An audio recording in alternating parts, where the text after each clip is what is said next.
Hi beautiful souls, thank you so much for joining me again today. So today I thought I would go through with you how we can move from what feels familiar, although it may not be right for us, into something much healthier that is going to support us in the long run.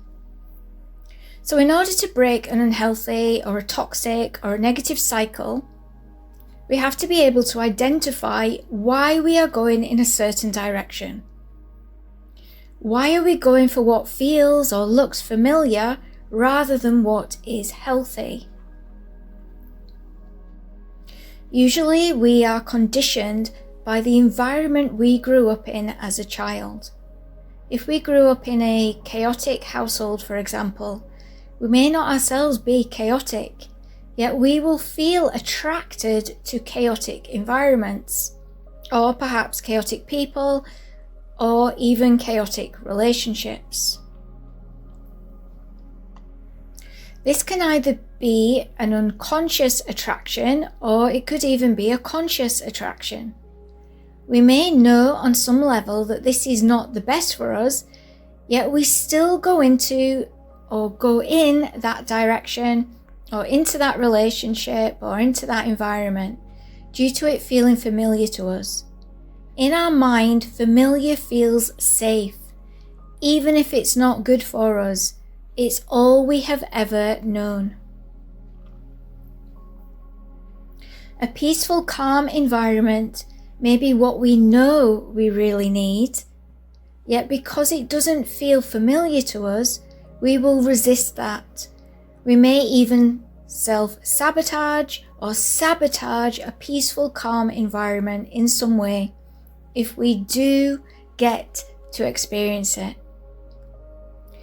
We may be so attached to the familiar, chaotic energy that we will do all we can to protect that way of life. So the healthier way becomes a threat to the chaos that we are subconsciously protecting and holding on to so tightly. If a caregiver or parent was neglectful, or emotionally insensitive, or even abusive, then we may subconsciously be seeking out partners, experiences, or environments just like that of the caregiver or parent. A part of us craves that familiar way of being treated or the energy of a place or environment. Our inner child may also want to complete the cycle. So in order for them, so our inner child, to do this, the inner child will view the partner as the caregiver or parent and attempt to get them to love us as we needed to be loved as a child. So our inner child may want validation or appreciation, or to be seen, or to be heard, or to be acknowledged. Unfortunately, this type of subconscious seeking in another rarely ends well. It usually turns a situation toxic very, very quickly. We need to give our own inner child or inner teen what they crave so that they no longer feel the need to seek it from someone outside of us. So once we have identified the pattern that is driving us towards what is familiar over what is healthy, we next need to make what is healthy feel familiar and to teach ourselves that the familiar is unhealthy. We have to break the cycle down. We have to let go of the attachment to it and then create a brand new story and make it our new reality. And we do this by deprogramming the mind, pulling apart and picking and unpicking apart and challenging old beliefs, thoughts, and old identities that no longer serve us. And then reprogramming the mind with new information that allows us to experience a new reality and a new way of experiencing life. This is something that we have to stick with and be dedicated to until we have formed strong new neural pathways in the brain. I am now going to share with you some self-inquiry. This is something that you may want to journal on or meditate on or just contemplate or think about over the next few days. So I'm going to share with you now some questions. So you may want to note them down, or just like I said, just have them in mind, just something to think about over the coming days.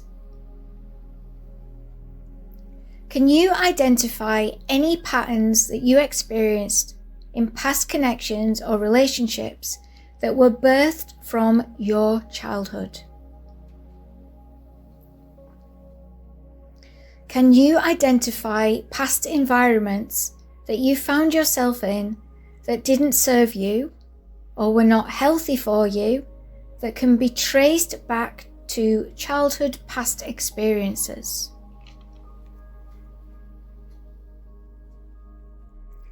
In order for you to be healthy, strong, and empowered, what identity needs to go? What beliefs need to go? What new identity needs to be anchored in? And what new beliefs need to be formed? And to wrap up this session, I invite you to put your hands on your heart and allow in this affirmation. I let go of the attachment to my old disempowering and unhealthy story that I have about myself. And I give myself permission to reinvent myself in order to support good health and a better quality of life. So thank you so much for joining me again today. I wish you a truly amazing day, whatever you decide to do, and I hope to catch up with you again very, very soon. Goodbye for now. Peace.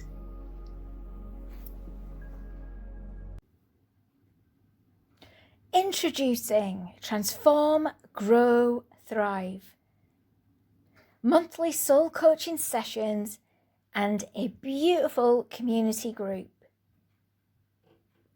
If you are looking for a great community of beautiful souls on a similar path to you, each working on the same themes and issues or similar themes and issues to you, if you are done trying and attempting to do it all alone, if you are looking to transform your whole life and create better, if you are ready to dive in deep, do the work and grow through it all and actually thrive, if you are ready to feel more empowered, stronger and more confident, more capable and able, if you are ready to take the leap, if you are ready to make the best investment of your time and energy, then you are ready to take the leap and invest in my monthly soul coaching sessions, named Transform, Grow, Thrive. Either click on the link in the description and sign up today, or reach out to me at nayella.com for more info, or reach out to me and find out all the other ways that you can work with me. I believe in you. I believe you can. And I believe together, as we rise up, feel more confident in who we are and what we have to share with the world, we can all create a better world, a more sustainable world, a healthier world for us all. Peace.